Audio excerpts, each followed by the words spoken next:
Hiya, folks. This is Rick Emmett of Triumph. This is Mark Merrill, also known as Johnny B. Bad. Hi, this is a best-selling author. I threw the best-selling in there. Best-selling author Dick Wybrow. I'm Melanie from Second Shooter. This is Jeff with Second Shooter. Hey everybody, it's Brian Allen from Bridges of Blaze. Hey, this is Sammy Lee, drummer of the band Red Rain. Yo guys, it's Mark McKay. Hey, this is Frank Fletcher. Hola amigos, this is Billy Sheehan. Hey guys, this is John Karabi. Hi, this is Jim Valance. What's up everybody, it's Logan from All the Pretty Things. Hey guys, it's Lebo Leone. This is Nothing from Inside the Trojan Horse. What's up guys, Cassandra Carson here from Paralandra and the L.I.F.E Project. My name's Reggie, and you are listening to the Weekly Pour podcast. Thanks so much for joining the most amazing twosome out there. It's time once again for the Weekly Pour, the show that knows everything about absolutely nothing. Here are your hosts, TBT and Ace. We're back. We are back. Welcome to episode 187 of the Weekly Pour podcast. I am TBT. That guy over there is Ace. With his Night Ranger 1987 sleeveless shirt on. If you were watching us live, I was close. I said 87. If you are watching us live on YouTube's right now, be sure to hit that thumbs up, hit that subscribe button, and say something in the chat so we know you're here. Yeah, it's been a week. We had an impromptu vacation last week. Yeah. I apologize. That was a calamity. We should make this week a vacation as well, because I walked outside and I immediately felt and figured out what it was like to be a rotisserie chicken. Right, you cooked. Yeah. Did you spin? I did, because I wanted to see if it felt the same on my ass as it did on my face. And? It did. It did. Okay. You know, what do you do? What do you do? But yeah, it's hot. It's like 187 degrees outside. The heat index is 190. It's stupid. I love it though. Why? Why? I don't know. Because when I think of, I do know, because it's the 1st of July. It is July the once, and it's hotter than Hades outside, which means there is a 0% chance of snow. And that in itself makes me very happy, because this guy, it's TBT. I hate snow. Why? What's it ever done to you? Because it sucks. Except get you stuck in your driveway. That's one. Make you have to call someone to clear your driveway. That's still the same one. The wife has to miss work. Yeah, was okay. Because of it. We stayed warm. What?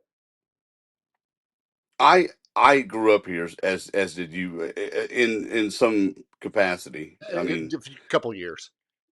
Yeah, so I grew up here. The heat, I'm used to it. As I get older, I don't like it as much. But I'm used to it. But it's not my favorite thing. It's not. I'll take the heat any day. I will take 46 degrees on a sunny December morning. It's still not snowing. It's not going to snow in 46-degree weather. Right. That's why I love December sometimes. It's perfect weather.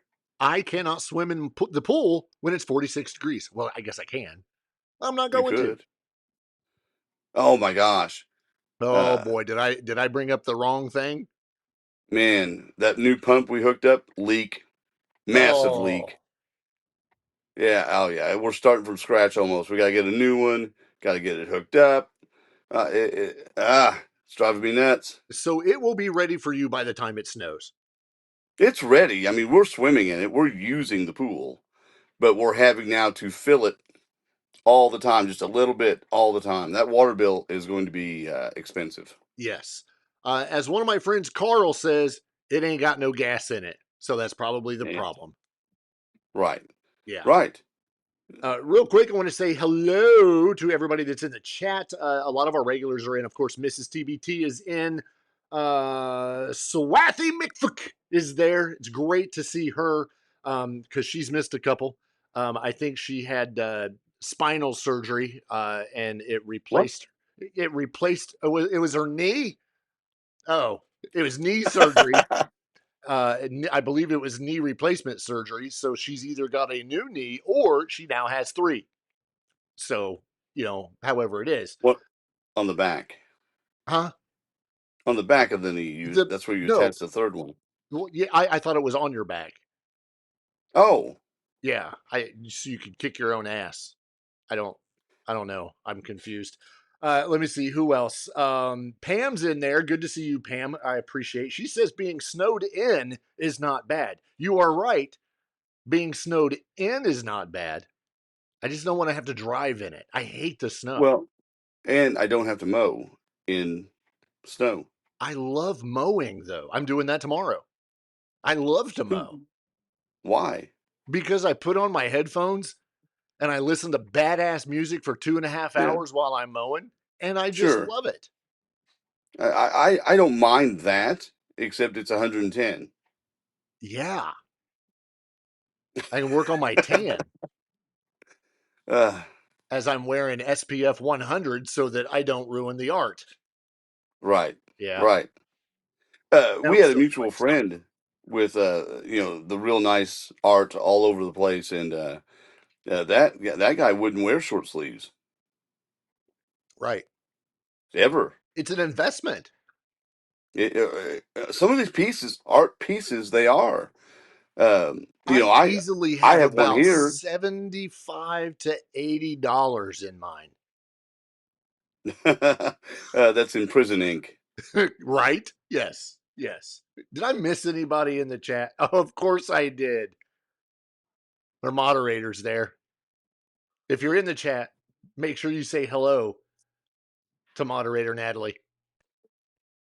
Yay. Clappity clap. Yay. Clap. Hello. Mind your P's and Q's, because as everybody knows, she will kick you right out. So welcome to everybody. If you're watching this and you're not in the chat and you haven't said hi, do it anyway. Say hi. You don't have to talk. I also put up a poll, and the poll that I put up was, were you a fan of Trixter? We have 67% that have said yes, which means that the other math said no.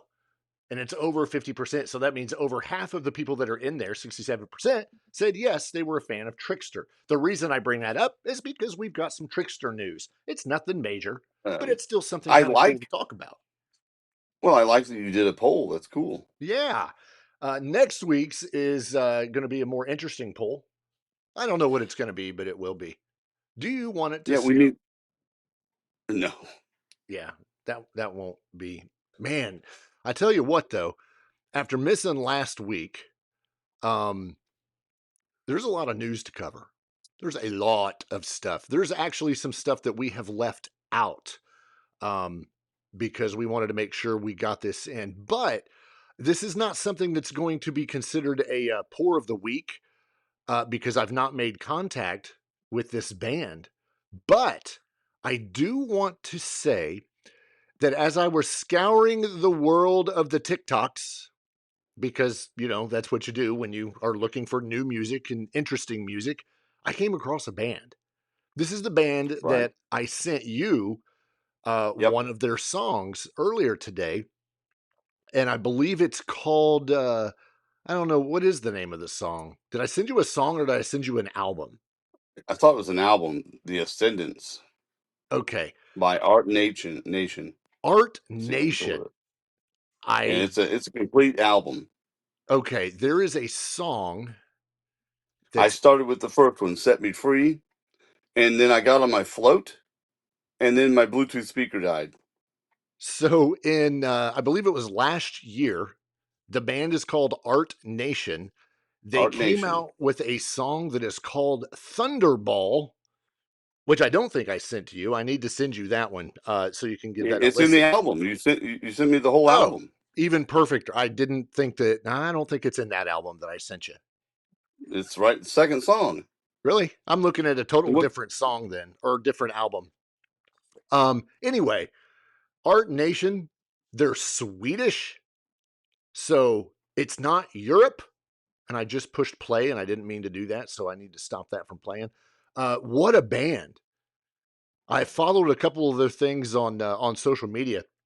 I love their sound. If you like, excuse me, you like that '80s sound, that almost, you know, high pitch, gritty metal kind of, almost got a CJ Snare Firehouse sound to them. Sebastian Bach, that high pitch, very cool. I really like some of their stuff. That's what I noticed about the song before the speaker died was the vocal. Right. When he hit I don't know the singer's name, but when he hit the high notes, I sat up in my float and took notice before it tipped over. Oh, happens. Yeah, really good vocal. And you say they're from Sweden, right? I believe so. I'm double checking that now.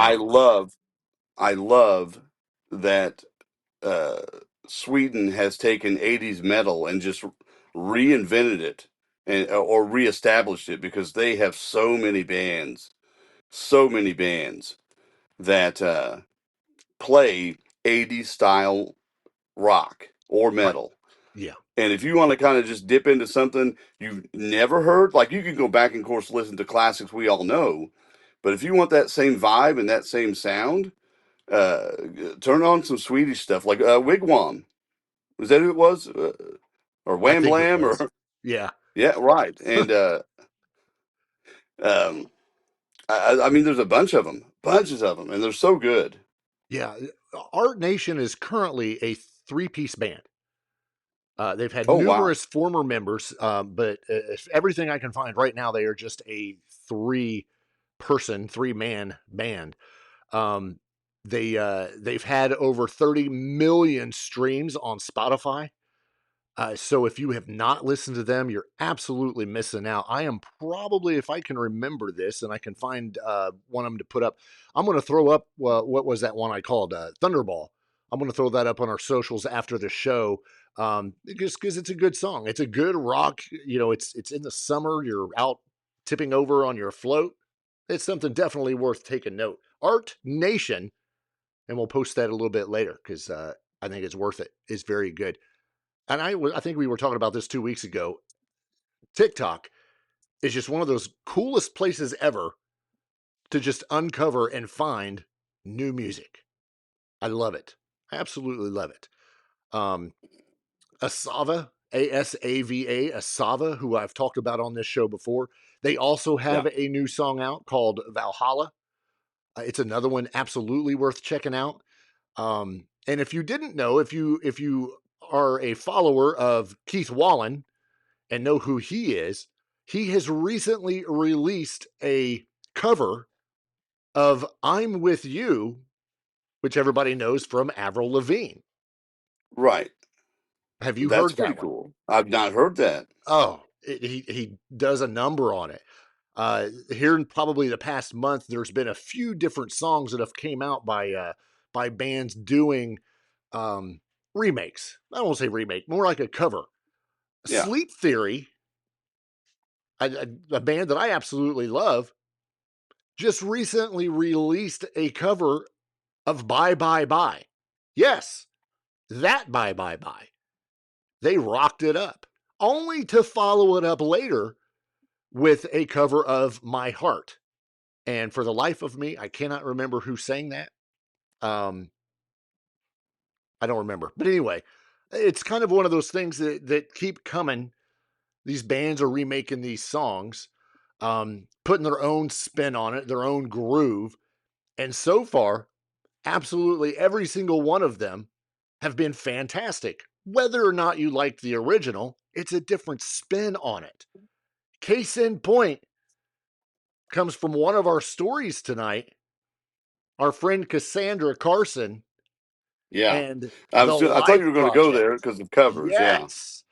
The L.I.F.E project. We have been waiting and waiting and waiting for some new music to come out from we had the her L.I.F.E on project last, about almost 2 years ago, right? Right.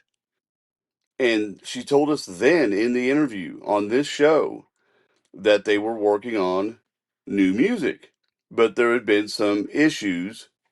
I think even before that, there were stuff they were working on before the interview, but there were some issues. I think Josh had some things going on, Josh Rand, and so there were some delays, and they recorded tracks. But now we have this, right? This cover.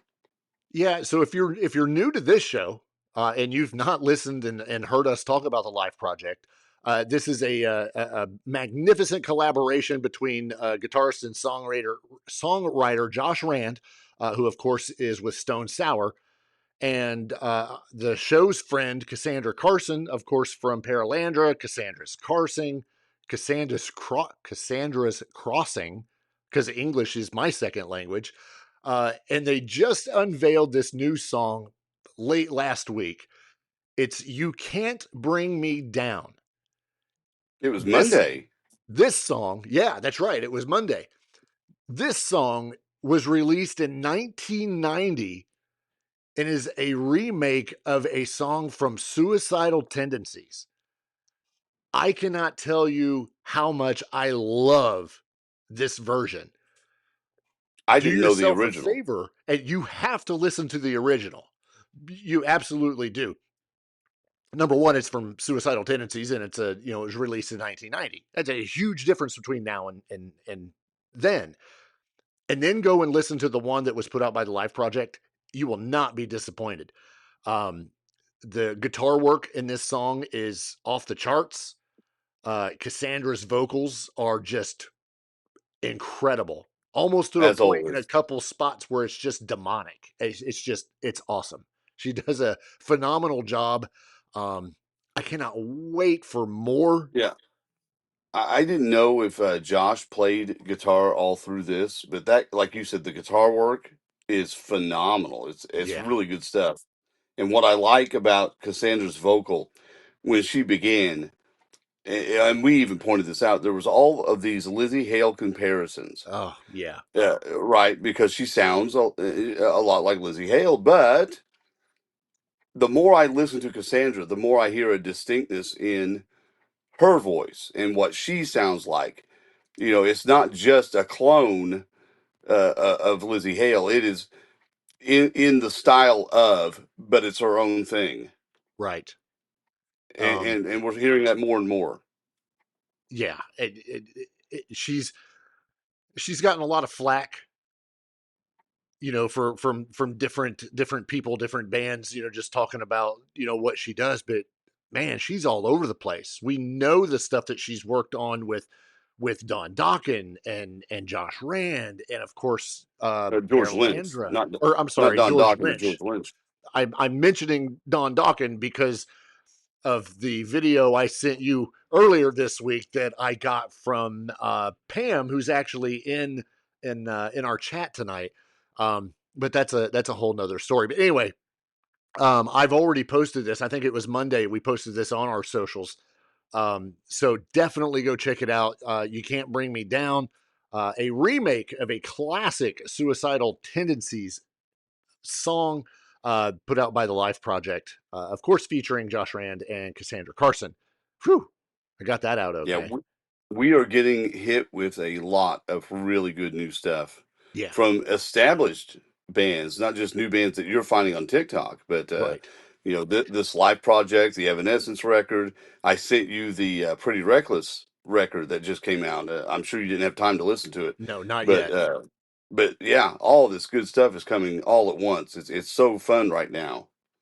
Well, and there's more coming. We've got some stuff coming this year from Marilyn Manson. There's more stuff coming from the Stones. Yeah. So it's crazy. And we'll go back to that Evanescence album that you sent. I've listened to that probably 3 times, if not 4. And it is just one that does not go wrong. It is a fantastic album. So good. And I mentioned this 2 or 3 weeks ago.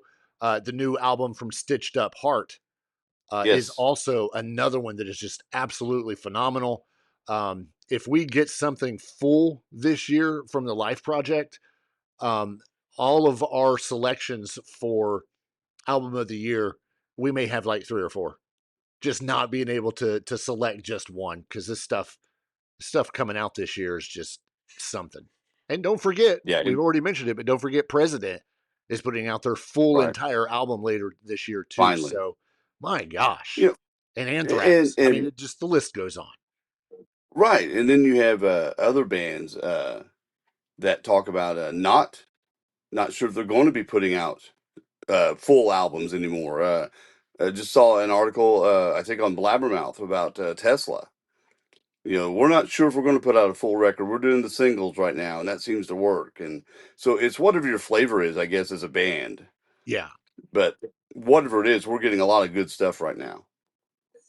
We definitely are, and I know this doesn't really fit with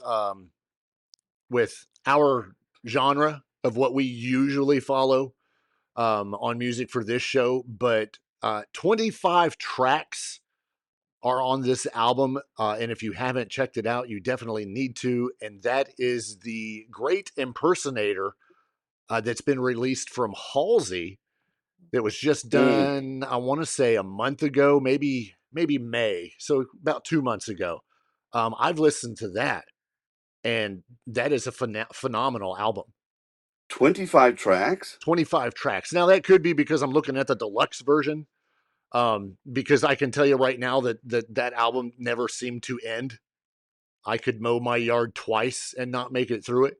But yeah, what a great album.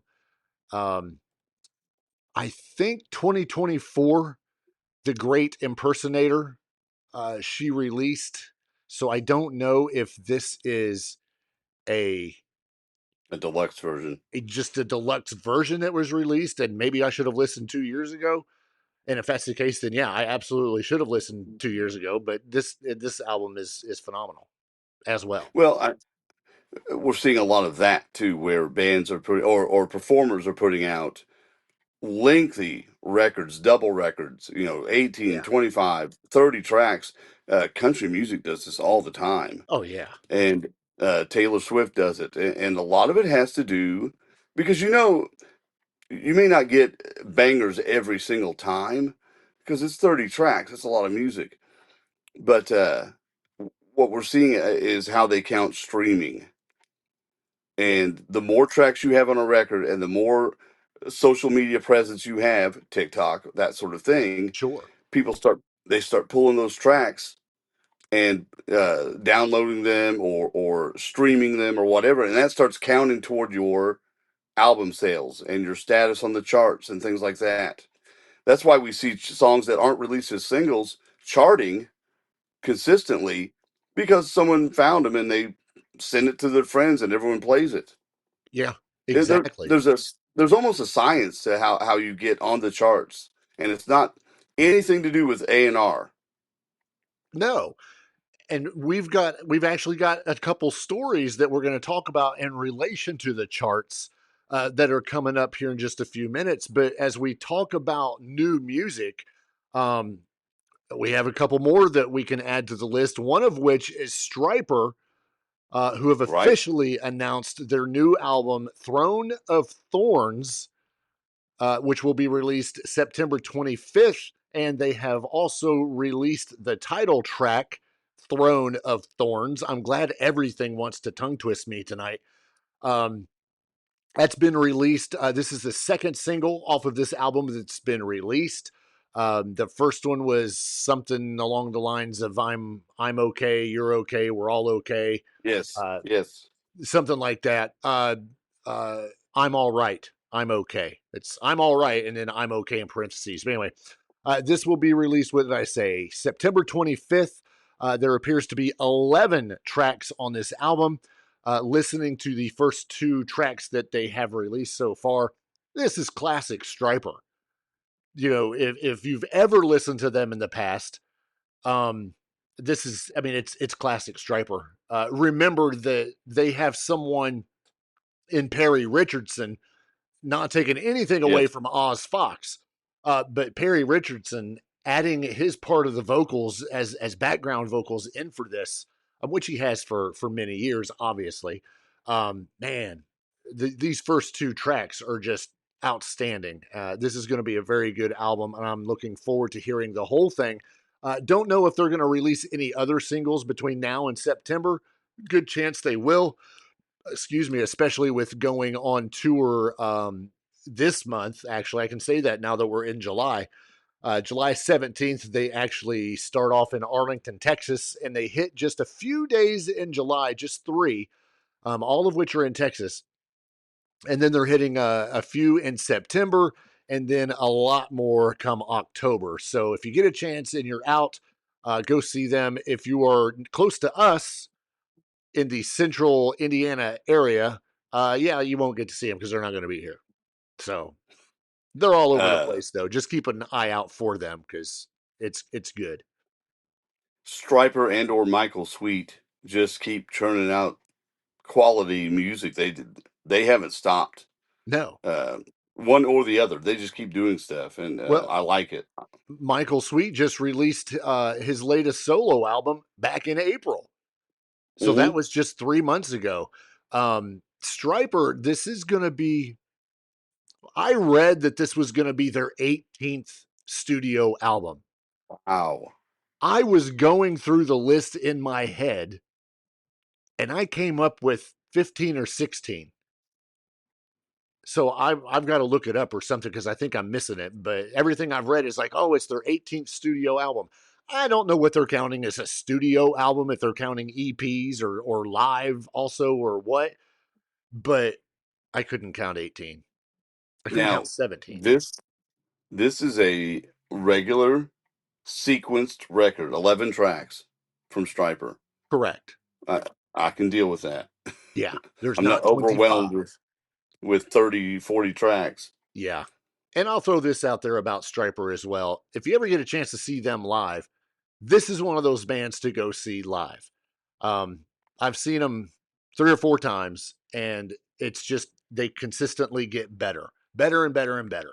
The guitar work of Oz Fox and Michael Sweet, because they share guitar duties. My gosh, no wonder Michael Sweet constantly puts something out, whether it be solo or with Stryper. He's honestly, he's a genius. He's an absolute musical genius. How old is Michael Sweet? Do we know? 5. Well, the reason I ask is I'm going to go 62. Okay. I was right. 62 years old. Nice. The reason I say this or bring it up is I think the reason some of these guys keep going, A, he can still play, B, he can still sing, and I think they want to squeeze as much out of this as they can, before they die, essentially. Sure. There are people we've heard vocally that have aged and not aged well and maybe should hang it up. But if you could still do it and you're still bringing the people into the seats and that sort of thing, I'm all for you touring and putting out music. Yeah. I Especially if don't it's see. still good. Right. And right. Gosh, their stuff's good. Even if whether you follow the message that Stryper puts in their music or not, that's irrelevant. It is absolutely solid, pure rock music. And yeah, they've had their differences. Go back and listen to Hell with the Devil from 1986 and listen to the difference between that and then In God We Trust, which was just a blazing hit again in 88 because of all the music that was coming out in the 80s. And then you get other stuff like Against the Law that was released in 1990. And yeah, I like that record. I liked it. There was a lot of people that didn't. That didn't. But why was it that way? Why was the record put out that way? This is post 80s metal. We're getting into the Nirvana wall, right? Yeah, this is 1990. So it's right close to the end. Right. So people were all trying different sounds. They were trying different looks. I think the messaging on that album is more ambiguous, right? Absolutely. If I'm right. Which a lot of people do. And maybe that was the criticism. Sure. But I liked that record. I thought it was a little more mainstream in the sense that it had an ambiguity to it. You didn't have to look at it as a religious type of thing. It could be anything. Well, and that was the last one they put out for 15 years. Right. Because so much crap came out of that record. Yeah. And where are you going to play by 1992? Where are you playing if you're Stryper? They're in the same boat as everyone else. Yep. Night Ranger included. They did come back, though, in 2005 when they released Reborn. And I was blown away by that one when it came out. Because, again, it had been 15 years since they had something out. And so how ironic that you're making a comeback and you're going to call it Reborn. And it was a phenomenal album. That was their sixth one that they had. And if I'm looking at this list here, 2024, When We Were Kings. Gosh, I can't believe that was only 2 years ago, and we're already getting another album this year. Anyway, that was their 16th. So I don't think it's been 18 studio albums. I think this one coming out's their 17th. Michael Sweet has a very heavy presence on social media, so hopefully he watches this, and if I'm wrong, he'll let me know. He'll tell you. Yeah, he'll let us know. There was another little bit of news from a band that is going to be coming out with another album also. Interesting little tidbit is that they are going back to metal on their upcoming album. And I know you and I both were like, well, when were they actually metal to begin with? Maybe some of their earlier stuff that I've never heard. But Ugly Kid Joe is working on new music, and they are saying that with this new album, it is going back to metal. All of these songs reflect a heavier rock metal sound. So maybe it's not about them going back to metal, but they're taking the music. Right. The music back to metal. Yeah. That's exciting. 2022, was that the last album I think that they put out, Rad Wings of Destiny? Correct. So October 2022. I don't know if this is going to come out this year or next, but we're still looking at 4 or 5 years since we've had something from Ugly Kid Joe. So that's something to look forward to. It is a band that I enjoyed. It's a band that I loved listening to some of their stuff. Man, I got worn out with that video. Everything About You on MTV. Okay, I except for got that so one. worn out. I got worn out with that one. Yeah. But still, this is another one of those bands that we can say, hey, they're still doing something. And I think this one, what I was reading earlier is that this is going to have about 12 tracks, between 10 and 12 tracks on this album. So that's pretty cool. New music from Ugly Kid Joe. Yeah, that'll be pretty good. But you're right. Man, I'd be okay if I did not ever hear that song again. They played the heck out of that on MTV. Yeah. I think that's what killed MTV. I don't know. I know Ugly Kid Joe does. They're very active and they tour a lot. And like you said, it's good that they're still out there doing something. And if they want to put out music and it's good, I'm all for it. Yeah, absolutely. Another band, and this relates to the poll that I put up, where 67% of you said that you were a fan of Trixter. PJ Farley states that Trixter is doing just fine playing shows without half of the classic lineup. That's every band. Saying people seem to enjoy it. That is the reason I brought this up, because that's literally nothing new. And I don't know if this was something about them being asked this question. Oh, people get upset that you're, out there without the whole lineup. Hello, name me a band. Right. You name me 5 bands that are still going out there with every original member. You're not going to have it. Well, I mean, I can tell you one, but you're not going to have very many. So why is that news? Right. I love Trixter when they came out. They got a lot of flack because they were coming in right towards what 90, No, 91. they got a lot of flack because they are one of the groups that are pointed at as killing that era, Right. in some people's opinion. Totally unfair. No, they're the talented group of guys. I saw them open for Kiss on the Revenge tour. Yeah. And yeah, they didn't quite fit that crowd, but they played well. They took it to the limit and played really well. If I'm not mistaken, and I could very well be, weren't they like 17 and 18 years old when they broke out Yes. and put out Yeah, that they were first all album?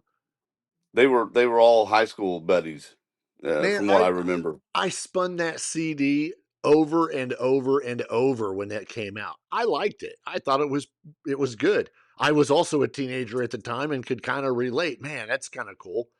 I wish I could put out an album, Yeah, right. but here we are, albumless. Anyway, but yeah, so no date on anything new coming out from Trixter, but hopefully we get some new music. I think during that recent interview, PJ Farley and Steve Brown both were talking about how they have plenty of stuff for an album. And I think we've mentioned this maybe last year about, some new music from Trixter. So yeah, it would be nice. It would be very nice. I'd like to hear um, how things are going now, even though they have other things going on as well. Because Steve Brown has a Bon Jovi cover band. I don't even know if I call it Right. it's more of a tribute band. Tribute band. Yeah, which I've not is looked that up yet. doing I need to phenomenal. look it up because Oh, you I'd like to totally see what do. that sounds like. Yeah.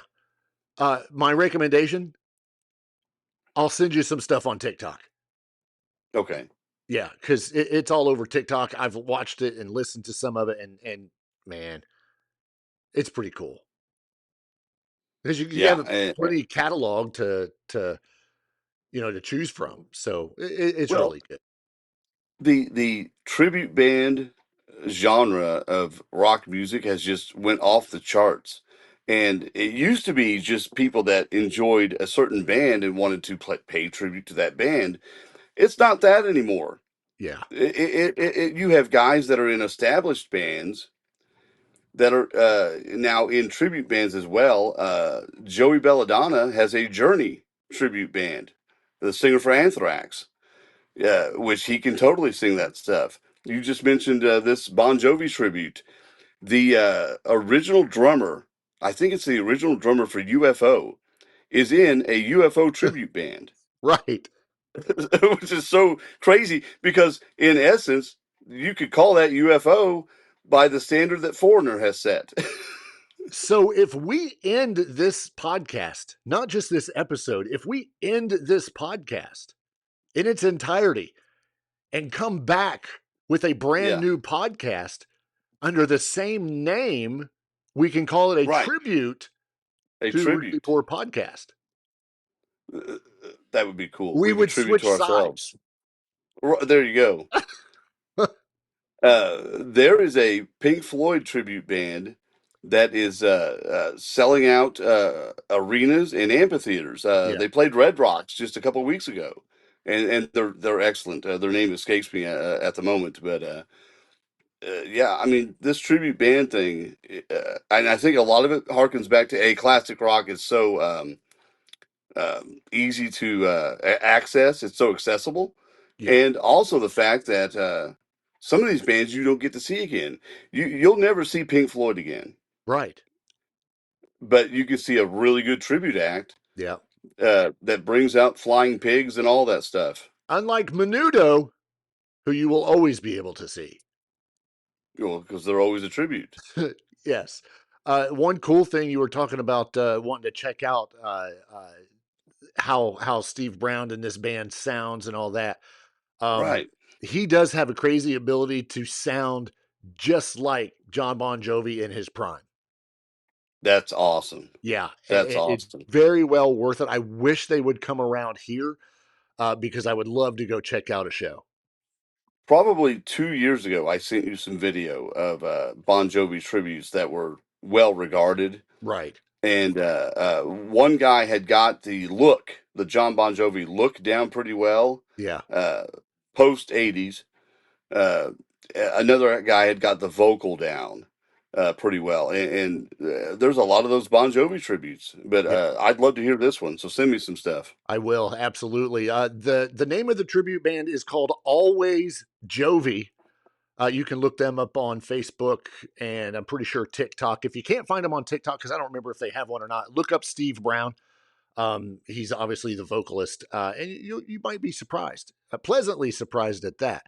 But very cool. Either way, check out both Always Jovi and, of course, Trixter. Hopefully we get some new stuff from them, but only time will tell. Britt Floyd. Britt Floyd is who I was thinking of. Britt Floyd. Yeah. Britt Floyd. Never and heard. Yeah, it's one of it's one of the biggest Pink Floyd tributes. They bring a 12-person lineup with them. They have a tour so big they actually have 2 or 3 semis hauling their gear. Yeah, that's what I'm saying. It's crazy what these bands are doing. and to think in the mid to late 90s, I was seeing tribute bands come here to our town to a local bar. Right. And they were good, but that was the scene. That's what you did. You did little clubs and little bars, and that was it. Now we're seeing bands do arenas. Well, look at Jason Bonham and the Led Zeppelin experience. Correct. Right. I have seen him 3 times, and I would go every single time he was around because it is phenomenal. It is phenomenal. I saw them once, and they were opening for I forget who, but they were excellent. Yeah. And I saw them at Deer Creek in Noblesville, and that place holds 20, 30,000 people. Yeah. Yeah, exactly. Speaking of new music, we have already talked about William Shatner. Over and over and over, we've talked about William Shatner because it's just really, really cool. Well, guess what? There's a little bit more news coming out of the William Shatner heavy metal camp. A couple of weeks ago, it was reported that William Shatner is contemplating bringing his heavy metal all-star project to the stage for a groundbreaking live spectacle. Spectacle.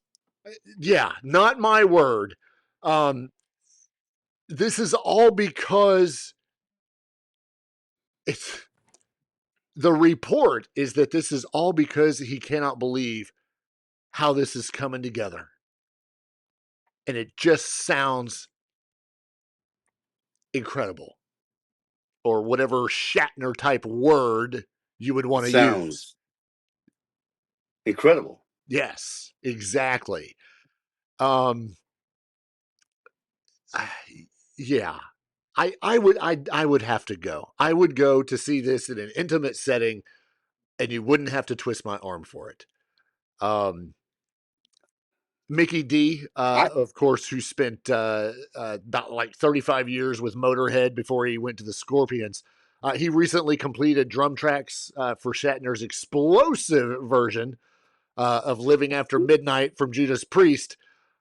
And according to William Shatner, he needed pounding beats to make the music feel the way he feels it. Adding that heavy metal should hit you in the chest and move your soul at the same time. What is this going to sound like? How do you put all the pauses in a metal song that drives the metal song, a hard beat?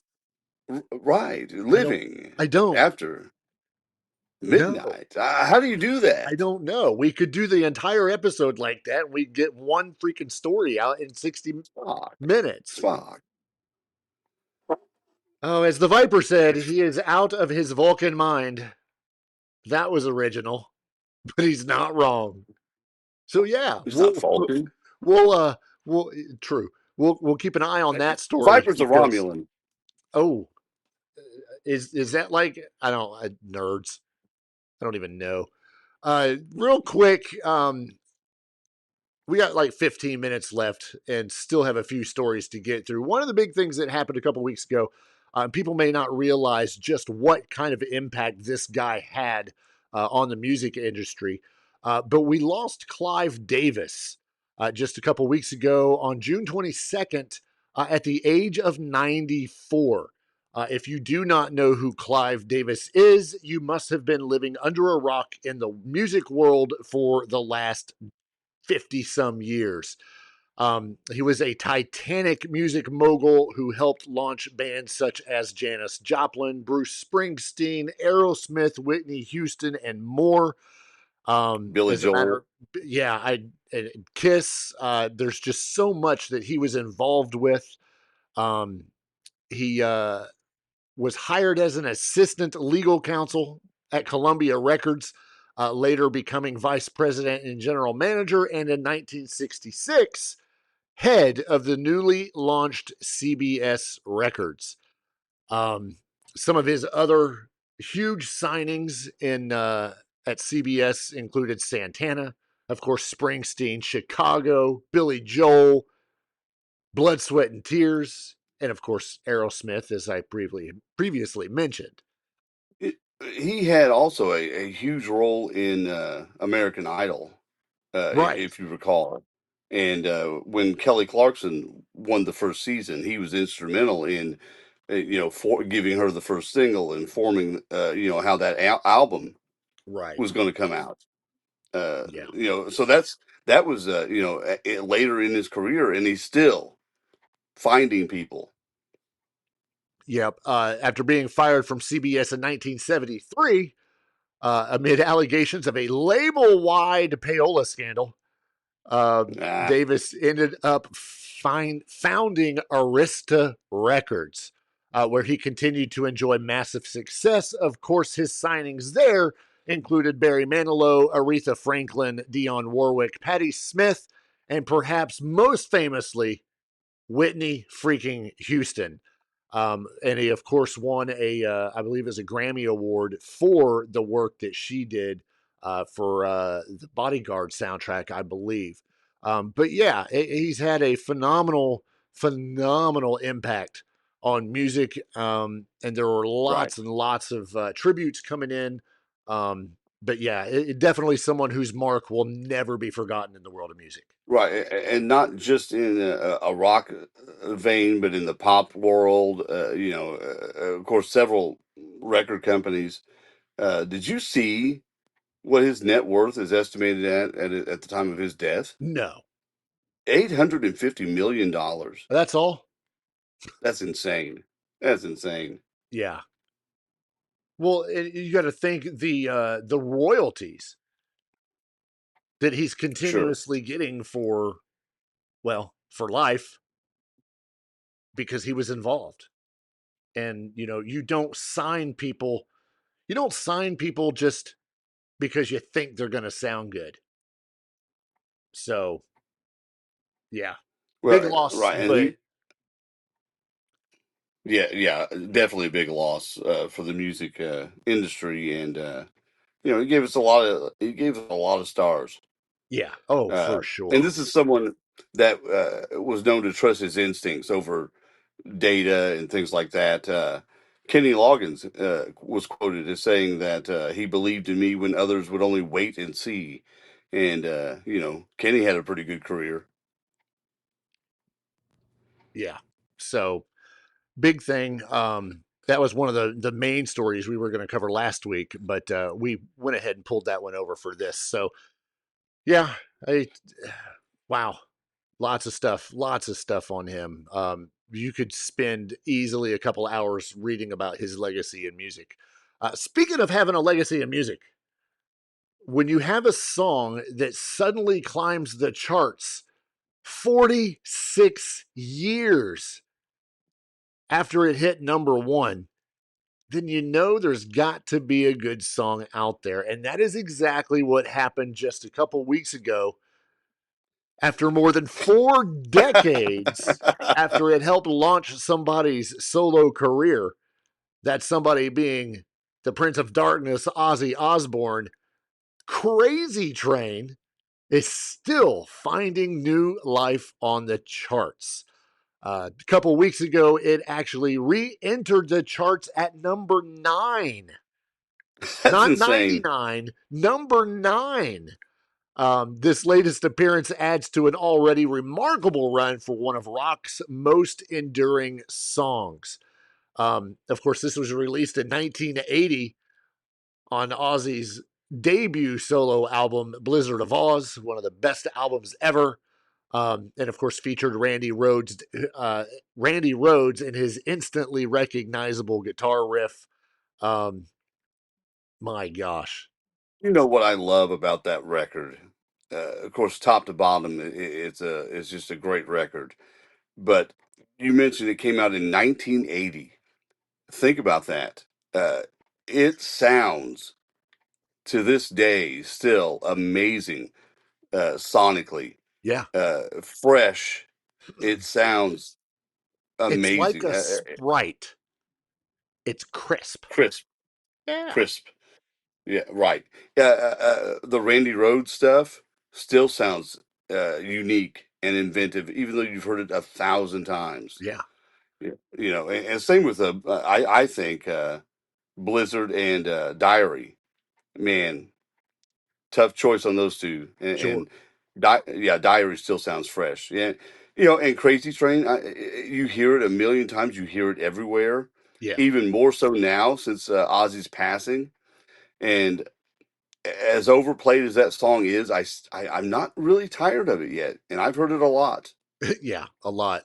Crazy Train has now spent 246 non-consecutive weeks on the Hard Rock Digital Song Sales Chart and previously reached number 1, where it spent 3 weeks. No other Ozzy song comes close to matching that longevity on the ranking. So extremely impressive. However, that's not the only one that's made a return to the charts. This time, it is an album. Any guesses? Which I know you know. But more than 3 decades after it helped Metallica turn into one of the biggest bands in the world, the Black Album is still finding new listeners.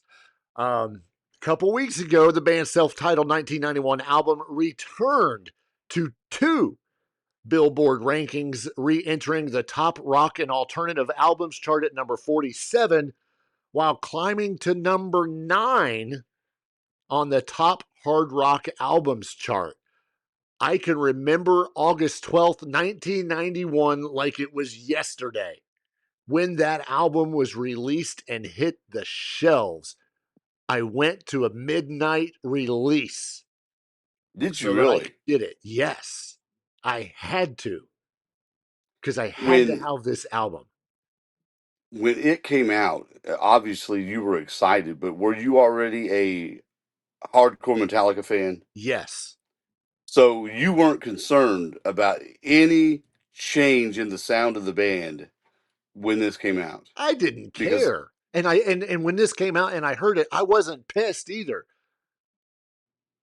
If you've listened yeah, to Master of Puppets and from Master of Puppets, and then you go to Injustice for All, and you've got these 42-minute songs, it seems like, and then you get something that is more commercially attractive. I didn't care. I thought every one of those songs were badass and rocked just as much as the others. I didn't care. I was the target audience for that album because I was not a Metallica fan in any way, shape, or form. I had just barely heard of them when that album came out, and when I heard it, it was a breath of fresh air for me. Right. Especially at the time it came out. You said 91. Again, we're talking about the Great Wall of Nirvana, coming down, and we're in, leaving that glam metal period, and here comes Metallica with this hard rock record that just kicks your ass. Much in the similar vein that GNR, when it came out with Appetite for Destruction, was a breath of fresh air for the metal scene. This really was, and I was the audience that they were shooting for. Me and 800 million others. Exactly. The Black Album has now spent 547 weeks at Billboard's top hard rock albums chart and 466 weeks on the top rock and alternative albums ranking. It previously reached number one on both charts and remains one of the most successful catalog albums ever released. Remember that back in 2025, it was certified 2 times diamond by the Recording Industry Association of America, signifying more than 20 million copies sold in the United States. Worldwide, it has sold more than 30 million copies, placing it among the best-selling albums in music history. Our last and quick story for this evening to fill the last 4.5 minutes. Boy, Motley Crue just gets into it with everybody. This time, though, it seems like Shannon Larkin, yes, that's Shannon Larkin, the former drummer for Godsmack, opened his mouth and said a few things that, well, Nikki Sixx didn't quite like, I guess is to put it nicely. In an interview, Shannon Larkin, I'm gonna give us the shortened version of this. Larkin basically said, "Yeah, we don't like backing tracks." We're back to that story again. No backing tracks or anything like that. You know, kind of like when Nikki Sixx is playing and he turns his head, but you can still hear him singing. Well, Nikki Sixx got word about that and basically was like, "Yeah, I don't even know who Shannon Larkin is." And then I always love it when they do that. Yeah, and then made a comment about it's funny how many B and C level bands seem to spend more time talking about us than writing songs people actually remember. He continued on with some other stuff, blah, blah, blah. Well, today, in I guess a new report, Shannon Larkin has basically come out and said, "Whoa, I am sorry." Using those words, "I apologize," because he was not trying to throw shade at Nikki Sixx.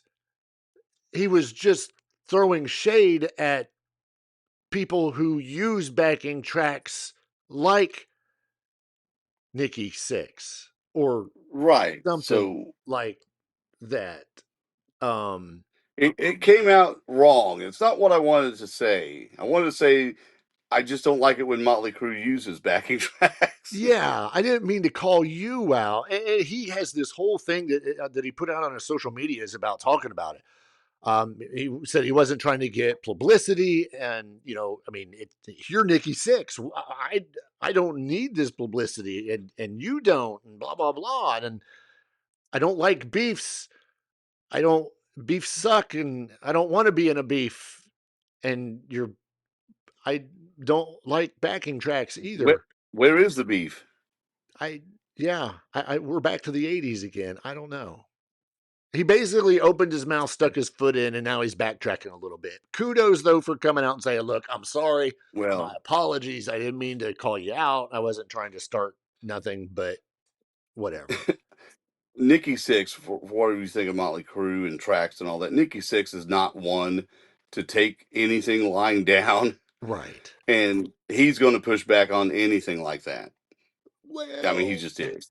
You're right, but this is also, I guarantee that Nikki Sixx knew exactly who Shannon Larkin was because it's been reported for years that Sully Erna wrote the Godsmack song Crying Like a Bitch about Nikki Sixx after him and Nikki Sixx clashed during the 2009 Crew Fest tour. Actually, that was Crew Fest 2. The Crew Fest 2 tour, which Godsmack, of course, was a support act and Crew was the headliner. So, I don't know. But I tell you what, that next Motley Crue tour, having Godsmack open, I'm paying to see it. Right. That'd be worth the money. Yeah, that would be good. I'd do it. But yeah, who knows? And you know how stories go. Yeah. But if you do want to hear a good song, definitely listen to Godsmack Crying Like a Bitch. Very good song. Sully Excellent Erna's song. just got one of those voices that's badass. But anyway, that's our show for tonight. We appreciate you guys coming and spending your time with us, even though we weren't here last week because of stuff. We won't do that next week. At least we hope. We hope. That's us knocking on wood. I want to thank everybody that jumped into the chat and said some stuff. Even the Viper who stopped by for us. I'm glad he could stop in for the last 15 minutes. Backstage Recordings, good to see you back in. We appreciate you being here once again. Remember, the Weekly Pour podcast is brought to you by Petty's Poor Decisions. I did not wear their shirt because, I had to wear a Steel Panther shirt tonight. But be sure to check out Petty's Poor Decisions on social media. They've got a TikTok and a Facebook page as well. They are your mobile bar service doing all kinds of cool stuff in lots of different places. So check them out. There's a button here I'm supposed to push, and we'll see you guys next week.